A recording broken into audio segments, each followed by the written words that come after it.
اعوذ باللہ من الشیطان الرجیم بسم اللہ الرحمن الرحیم اللہم صلی علی سیدنا و حبیبنا و شفیعنا و کریمنا و رؤوفنا و نورنا و ملجانا و مأوانا و مولانا محمد صلی اللہ علیہ وآلہ وصحبہ وبارک وسلم۔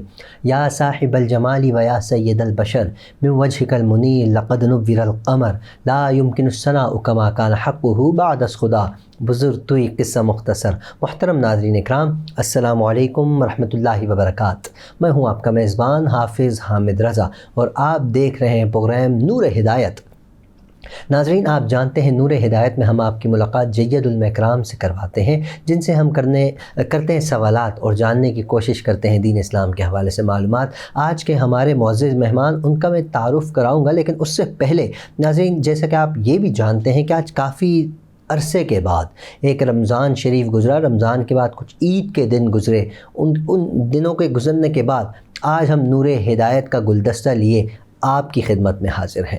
ناظرین، پروگرام کرنے کا ہمارا مقصد ہوا کرتا ہے، پروگرام کا مقصد یہ رہا کرتا ہے کہ ہمارے اس پروگرام کی روشنی گھر گھر میں جائے، اس پروگرام کے نور ہدایت کے نور کے ذریعے ہم روشنی حاصل کریں، نور ہدایت کے ذریعے ہم ہدایت حاصل کریں، ہم اس پروگرام کو اپنے بچوں تک فارورڈ کریں۔ آج کا ہمارا کچھ موضوع بھی بچوں کے حوالے سے ہے کہ اولاد کی تربیت کس انداز میں کرنی چاہیے، کیونکہ رمضان المبارک کا بابرکت مہینہ تھا۔ ہم نے دیکھا اس مہینے کے اندر کہ آج سے ہم 12-15 سال اگر پیچھے چلے جائیں تو ہمیں نظر آتا ہے کہ بڑی لمبی تعداد میں لمبی قطاریں لگی ہوئی ہیں بچوں کی۔ بچے کہاں جا رہے ہیں؟ مساجد کی طرف جا رہے ہیں۔ بچے کہاں جا رہے ہیں؟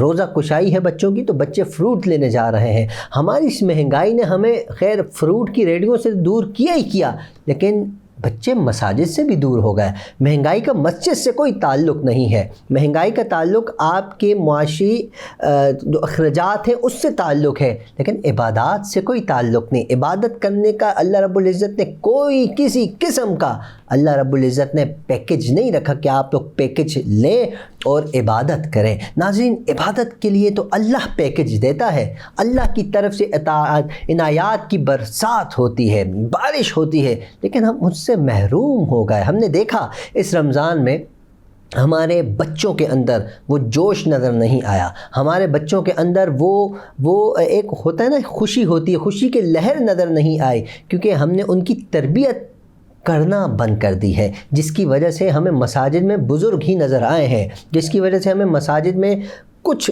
بڑی ایج کے کچھ جوان لڑکے کچھ حد تک نظر آئے ہیں، لیکن بچوں کی بڑی کمی ہم نے محسوس کی۔ بچے بالکل ایسا بھی نہیں ہے، کہیں بھی بچے نہیں، ایسا نہیں، بالکل جیسا کہ 10 سال پہلے اگر آپ دیکھیں تو بچوں کا ایک ہجوم ہوتا تھا۔ بتانے کا مقصد یہ ہے کہ اس کی کوئی نہ کوئی وجہ ہے۔ وجہ یہ ہے کہ ہم بچوں کی تربیت میں کوئی مینس کہ قصر رہ گئی ہے شاید بچوں کی تربیت کرنے میں۔ تو علماء اکرام ہمیں بتاتے ہیں کہ کس انداز میں بچوں کی تربیت کرنی چاہیے۔ علماء اکرام سے ہم جاننے کی کوشش کرتے ہیں کہ تربیت آخر بچوں کی قرآن سے کریں، احادیث سے کریں، ایک اور کیا طریقہ ہو سکتا ہے؟ اگر والدین کو قرآن نہیں آتا تو وہ کیا کریں؟ والدین کو حدیث مبارکہ کا مفہوم نہیں پتہ تو وہ کس انداز میں بچے کی تربیت کریں؟ آج ہم علماء اکرام سے جانیں گے۔ ہمارے ساتھ بہت خوبصورت شخصیت موجود ہیں، میں آپ کو انشاءاللہ ان کا تعارف بھی کراتا ہوں، ان کا دیدار کراتا ہوں، لیکن میں چاہوں گا ناظرین، آپ سب سے گزارش ہے کہ اس پروگرام کو لازمی دیکھیے گا، کیونکہ اس پروگرام کے ذریعے آپ کی بچوں کی تربیت ہو رہی ہے کہ تربیت کس انداز میں کرنی چاہیے۔ ہمارے جو معزز مہمان ہیں بہت خوبصورت انداز میں گفتگو فرماتے ہیں، میرے بہت اچھے دوست ہیں، میرے بھائی ہیں، میرے محسن ہیں۔ جب بھی گفتگو کرتے ہیں چہرے پہ مسکراہٹ بھی ہوتی ہے۔ یقین جانیے ناظرین، ہمارے معاشرے میں اگر کوئی کسی بڑے والد کا بیٹا ہو نا تو اس کے اندر اکڑ آ جاتی ہے، اس کے اندر غرور ہوتا ہے، اس کے اندر تکبر ہوتا ہے۔ ہم نے علماء اکرام سے سنا ہے اور ہمارے اساتذہ مفتی عمیر محمود صدیقی صاحب، میں آج کوشش کروں گا اپنے اساتذہ کے حوالے سے بھی بات کر سکوں، وہ ایک بڑی شخصیات تھے، بڑی شخصیات ہیں، لیکن سادگی اتنی کمال کی، یقین مان ان سے ہم نے سادگی حاصل کی ہے۔ ہم اگر کسی بھی سٹیج پر چلے جائیں، ہمارے جتنے ہمارے دوست احباب ہیں، ہمارا حلقہ جتنا بھی ہے، یقین مانیں ان کے اندر تکبر نہیں ہے۔ یہ آج جو ہماری خوبصورت شخصیت ہے، میں تعارف کراؤں، اس کے بعد انشاءاللہ آپ پہچان جائیں گے میں کس کی بات کر رہا ہوں۔ یہ اشرفی خانوادے کے خوبصورت ترین چراغ ہے۔ اشرفی خانوادہ جو کہ چلا آ رہا ہے عرصہ دراز سے، اس کے خوبصورت سے خوبصورت چراغ بھی ہمارے سامنے آتے ہیں اور پھول ہوتے ہیں، ان کی الگ الگ خوشبو ہوتی ہے۔ اس خوشبو کی بھی کیا ہی بات ہے، اس پھول کا کیا کہنا، اور اس چراغ کے بارے میں یہ دن بدن روشنی پھیلاتے چلے جا رہے ہیں۔ میری مراد محترم المقام جناب حضرت علامہ صاحبزادہ مکرم اشرفی صاحب۔ السلام علیکم مکرم بھائی۔ وعلیکم السلام ورحمۃ اللہ وبرکاتہ۔ کیسے مزاج حضرت، خیریت سے ہیں آپ؟ الحمدللہ، اللہ پاک کا بڑا کرم احسان ہے۔ آپ کی تشریف آوری سے یقین مانیے دل میں خوشی کا سما ہے، اور بڑا خوشی محسوس ہو رہی ہے کہ آپ ہمارے اس اسٹوڈیو میں تشریف لائے ہیں۔ امید کرتا ہوں آپ کا آنا ہمارے اس پروگرام نور ہدایت، جو لوگوں کے لیے ہدایت کی راہ لیے ہم بیٹھے ہیں، ہم کوشش کرتے ہیں کہ لوگ نور ہدایت کے ذریعے کچھ حاصل کر سکیں۔ اچھا، میں چاہوں گا آج کا جو ہمارا موضوع ہے تربیت اولاد، یقیناً آپ کے والد محترم نے بھی آپ کی تربیت کی ہے، ہمارے والد نے بھی ہماری تربیت کی، اس تربیت کا اثر ہمیں نظر آتا ہے۔ لیکن میں چاہوں گا ہم پہلے قرآن سے جاننے کی کوشش کریں، اس کے بعد انشاءاللہ ہم آگے کی بات کرتے ہیں۔ ارشاد فرمائے گا تربیت اولاد کے حوالے سے قرآن اور حدیث مبارکہ میں کیا ارشادات ہیں؟ اعوذ باللہ من الشیطان الرجیم، بسم اللہ الرحمن الرحیم۔ مولاي صلی وسلم دائما ابدا علی حبیبک خیر الخلق کلہم۔ بہت خوشی ہوئی مجھے آپ کو پروگرام نور ہدایت میں آ کر، اور شکریہ۔ اللہ تبارک و تعالیٰ آپ کے اس پروگرام کو اور ترقیاں اور برکت عطا فرمائے، آمین۔ حقیقت حال یہی ہے کہ آج کل ان چیزوں کی بڑی ضرورت ہے، بالکل۔ اور جو ٹاپک آج آپ نے منتخب کیا وہ بہت ہی لاجواب ہے کہ اس وقت معاشرے میں سب سے زیادہ اس چیز کی ضرورت ہے کہ ہم اپنے آنے والی نئی نسل کی تربیت کر دیں۔ یہ ایسا کام ہے جو صدیوں تک چلنے والا ہے۔ بالکل۔ آج ہم نے کسی کی تربیت کی ہے تو کل آگے اسے پھر کسی کی تربیت کرنی ہے، اور اسی کے ذریعے ہی نسلیں سنورتی ہیں، اور بگڑتی بھی اسی وجہ سے۔ بالکل بگڑتی بھی اسی وجہ سے۔ قرآن مجید فرقان حمید کا جب ہم مطالعہ کرتے ہیں تو اللہ تبارک و تعالیٰ نے 29ویں پارے میں بھی ایک آیت مبارکہ میں فرمایا، یا ایھا الذین آمنوا قوا انفسکم واہلیکم نارا، اے ایمان والو بچاؤ اپنے آپ کو اور اپنے اہل و عیال کو۔ کس چیز سے؟ فرمایا نار، جہنم کی آگ سے۔ کون سی آگ؟ اسی آیت میں آگے فرمایا وقودھا الناس والحجارہ، وہ آگ جس کا ایندھن انسان اور پتھر ہوں گے۔ یعنی کہ اب ذرا یہاں پہ غور کرنے کی بات یہ ہے قابل توجہ کہ صرف اپنے آپ کو بچانے کا حکم نہیں دیا کہ انسان نے صرف اپنے آپ کو بچا لیا تو وہ یہ سمجھے کہ ہاں بھئی میں نے بہت بڑا کام کیا۔ حقیقت میں بہت بڑا کام ہے اپنے آپ کو جہنم کے عذاب سے بچانا، جہنم کی آگ سے بچانا، لیکن قرآن کہتا ہے بچاؤ اپنے آپ کو بھی اور اپنے اہل و عیال کو بھی۔ جی، کہ عیال اور اہل جو تمہارے ہیں، جو تمہارے ماتحت آتے ہیں، جن کی تم سرپرستی کر رہے ہو، ان کو بھی تم جہنم کی آگ سے بچاؤ۔ اب مفسرین نے اس کی تفسیر فرمائی اور بزرگان دین نے بھی تشریحات اس کی لکھی، تو انہوں نے فرمایا دیکھو بھئی اصل معاملہ کیا ہے، جو سمجھنے کی بات ہے کہ اگر باپ خود نماز فجر کے لیے اٹھ کر جا رہا ہے اور اولاد گھر پر سو رہی ہے تو وہ اس آیت کے بالکل خلاف جا رہا ہے۔ خود تو بچ رہا ہے، ظاہر نماز پڑھنا، عبادت کرنا، اللہ کا ذکر کرنا، یہ سب جہنم کی آگ سے بچانے کے زمرے میں آتا ہے، اور خود وہ جا رہا ہے اور اولاد کو چھوڑ دیا، اسے نہیں اٹھایا تو وہ خود تو بچ گیا، لیکن اس نے اس آیت پر عمل نہیں کیا کہ قرآن نے کہا اپنا آپ بھی بچاؤ اور اپنے اہل و عیال بھی بچاؤ۔ پھر اسی طرح سورہ لقمان میں حضرت حکیم لقمان کی جو بہت سی نصیحتیں ہیں جو انہوں نے اپنے بیٹے کو کی، وہ اسی طرح کی نصیحتیں ہیں جو اولاد کی تربیت کے لیے میں سمجھتا ہوں قرآنی بہترین چارٹر ہے کہ اگر ہم اس کی تفسیر اور تشریح کو پڑھ لیں تو انشاءاللہ تعالی امید ہے اللہ تبارک و تعالیٰ کی ذات سے کہ آج ہم اپنی اولاد کی تربیت صحیح اسلامی خطوط پر کر سکتے ہیں۔ بالکل۔ حدیث مبارکہ کا جہاں تک تعلق ہے، نبی پاک علیہ الصلوۃ والسلام نے فرمایا کہ اولاد کی، تمہاری بچے کی پہلی درسگاہ اس کی ماں کی گود ہے، یعنی کہ اس کے والدین ہیں، وہ ان سے سیکھتا ہے۔ ماں سچ بولے گی، بیٹا بھی سچ بولتا نظر آئے گا۔ باپ نماز پڑھے گا بچوں کے سامنے تو کل وہ بھی نماز آپ نے دیکھا ہوگا نا، اکثر اب آج کل میڈیا کا زمانہ ہے، ویڈیوز چلتی ہیں فیس بک پر اور انسٹاگرام اور دیگر چیزوں پر کہ چھوٹی چھوٹی بچیاں، چھوٹے چھوٹے بچے مسجد میں اپنے گھر پر اپنی والدہ کے ساتھ، اپنے والدین کے ساتھ چھوٹے سے مصلے پر نماز پڑھ، ابھی انہیں نماز پڑھنا نہیں آتا لیکن اللہ رب العالمین کا نقل کرتے ہیں۔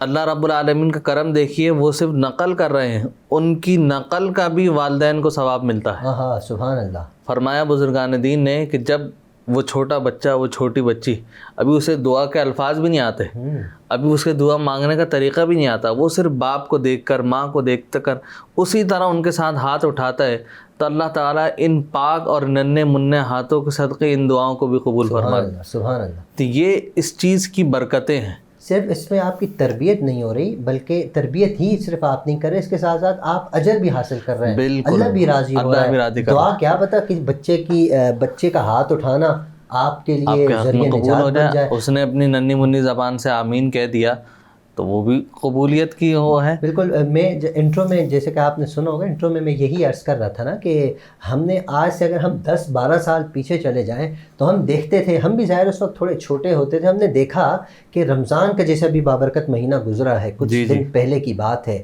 ایسا لگتا ہے کہ جیسے کل کی بات ہے، تو رمضان گزرا تو ہم نے اس بار دیکھا کہ بچوں کا رخ مسجد کی طرف بہت کم ہے۔ اگر ہم ذرا پیچھے نظر دوڑائیں تو ہمیں نظر آتا تھا کہ بچوں کی لمبی قطاریں ہوا کرتی تھیں مسجد کی طرف جانا، پھر روزہ کشائی میں بہت زیادہ انٹرسٹ دیا کرتے تھے۔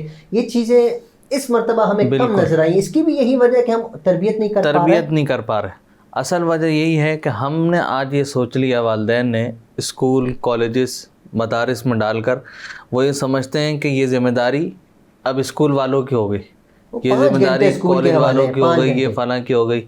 نہیں، بزرگوں نے فرمایا سب سے پہلی ذمہ داری والدین کی اپنی ہے، وہ اپنے کردار، اپنے اعمال اور افعال کو درست کرے۔ وہ خود جو اولاد کے سامنے کرتے نظر آئیں گے نا، کل اولاد وہی کر رہی ہوگی۔ بالکل ایسے ہی۔ اگر وہ نماز پڑھتے نظر آئیں گے، بچہ نماز پڑھے گا۔ ماں اگر بچے کے سامنے سچ بولے گی اور سچ کی تلقین کرے گی تو اس کا اثر نسلوں تک جاری رہے گا۔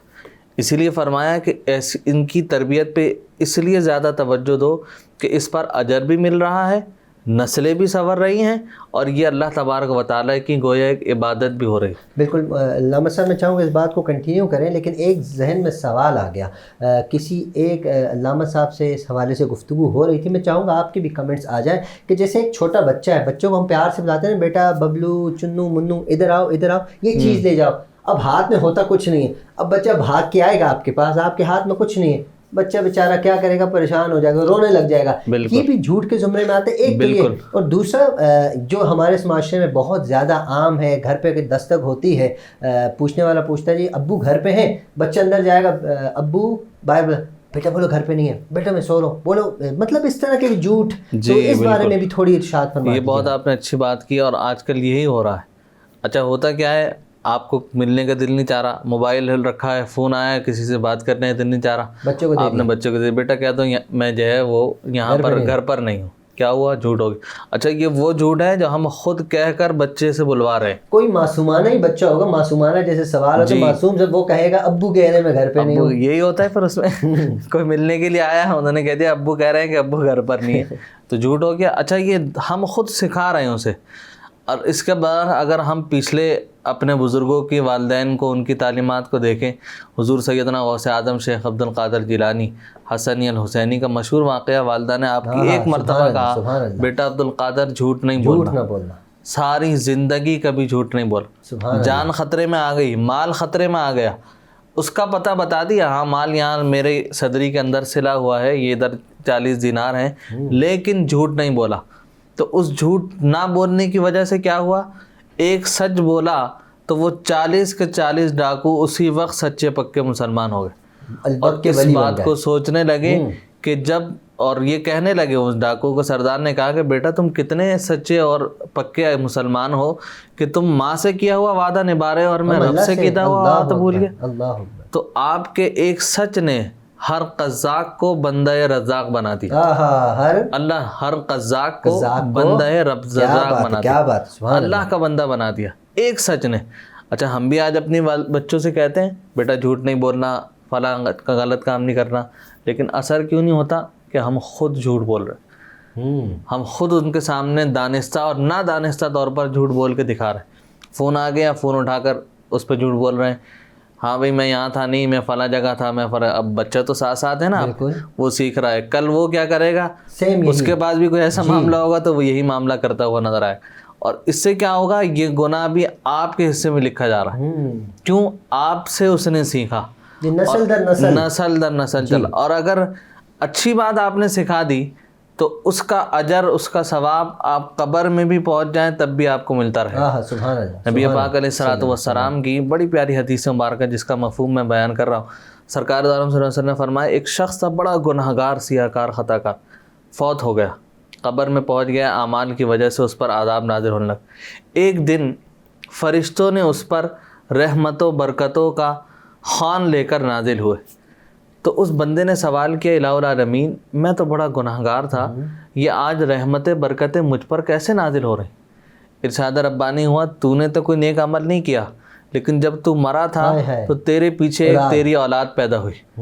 آج تیری اولاد اس عمر کو پہنچی کہ اسلامی خطوط کے مطابق جب 4 سال 4 ماہ کا بچہ ہو جائے تو اسے مدرسے میں داخل کیا جاتا. فرمایا آج وہ مدرسے میں داخل ہوا, آج اس نے اپنے استاد سے بسم اللہ الرحمن الرحیم کی پہلی آیت کو تلاوت کیا. میری رحمت نے گوارا نہیں کیا کہ تیرا بچہ رحمان اور رحیم کہہ کر پکارے اور تجھ پر عذاب نازل. یہ ہے تربیت کا صلہ. کیا بات ہے. یہ ہے ان کو اسلامی خطوط سکھانے کا صلہ, اسلامی تعلیمات سکھانے کا صلہ, کہ ایک آیت تلاوت کی ہے تو اللہ رب العالمین کی طرف سے رحمتیں اور برکتیں نازل ہو.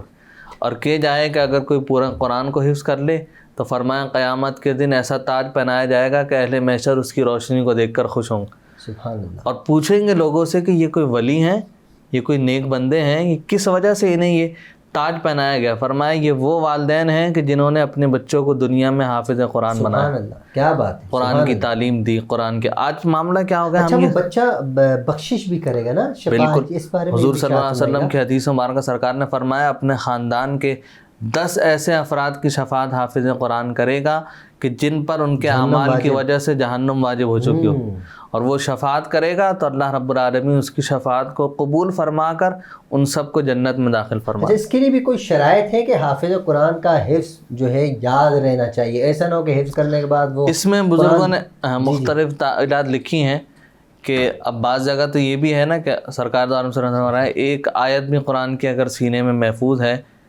تو وہ اس کا دل جو ہے وہ زندہ ہے. سبحان اللہ رب العالمین کی طرف سے کرم اور رحمت ہے. پھر سورہ ملک کے لیے فرمایا نبی پاک علیہ الصلوۃ والسلام نے کہ میں یہ چاہتا ہوں کہ میرا امتی کے ہر امتی کے دل میں سورہ ملک جو ہے وہ محفوظ ہو جائے. بہت مختصر سی صورت ہے, اور یہ صورت رات کو پڑھے تو قبر میں کچھ روشنی ملتی ہے. اسی طرح سورہ یاسین کی برکتیں ہیں, سورہ مزمل ہے, اور بہت سی صورتیں ہیں. تو اس میں بزرگان دین مختلف تعبیرات فرمائیں کہ اگرچہ وہ کچھ کی وجہ سے اگر قرآن کا کچھ حصہ بھول بھی گیا تب بھی اس اللہ کی ذات سے امید ہے کہ وہ ضرور اسے یہ شفاعت کا مجدہ دے گا. اس نے ایک وقت لگایا ہے, محنت کی قرآن ہے, کی تعلیم کو حاصل کیا. استادوں سے مار کھائی ہے.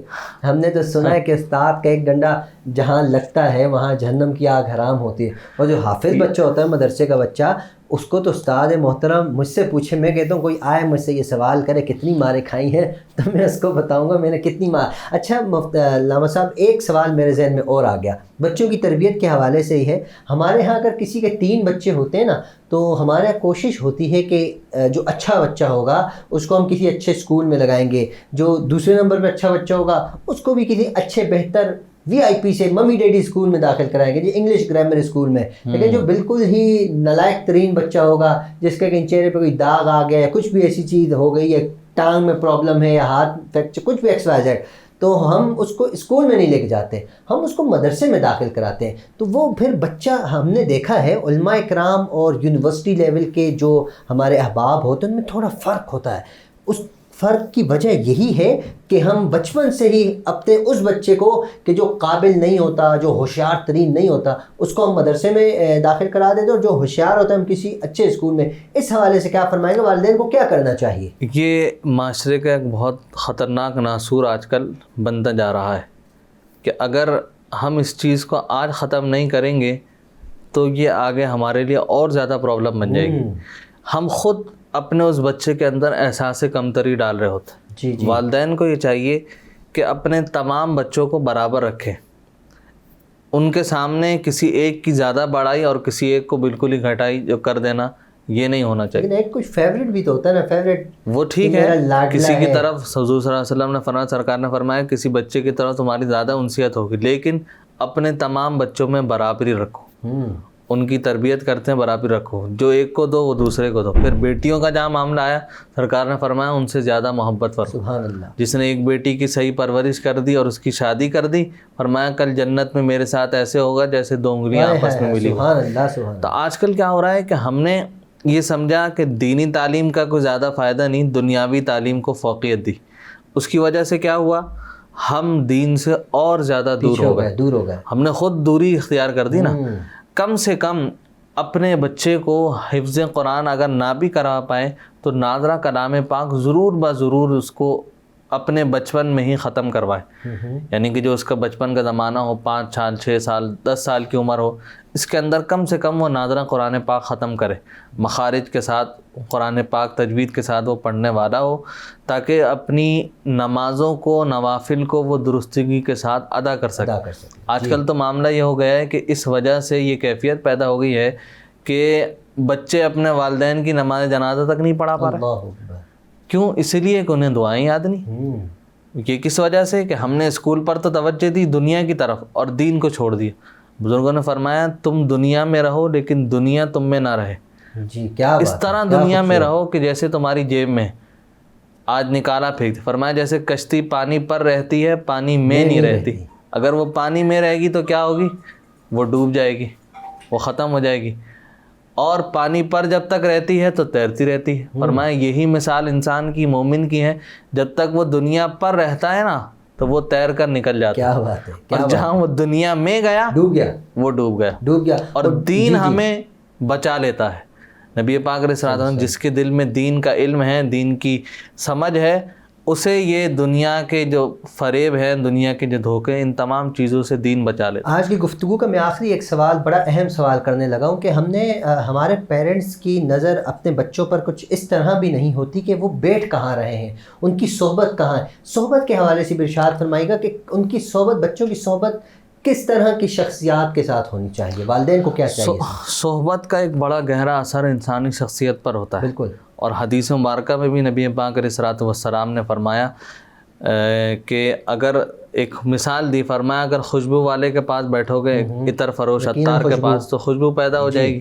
اور ایک لوہے والے کے پاس بیٹھو گے تو تم سارا دن کوئی کام نہ کرو, لیکن جب اٹھو گے تو کپڑوں پر کہیں نہ کہیں کالک ضرور آئے. فرمایا یہی مثال نیک اور بد کی ہے.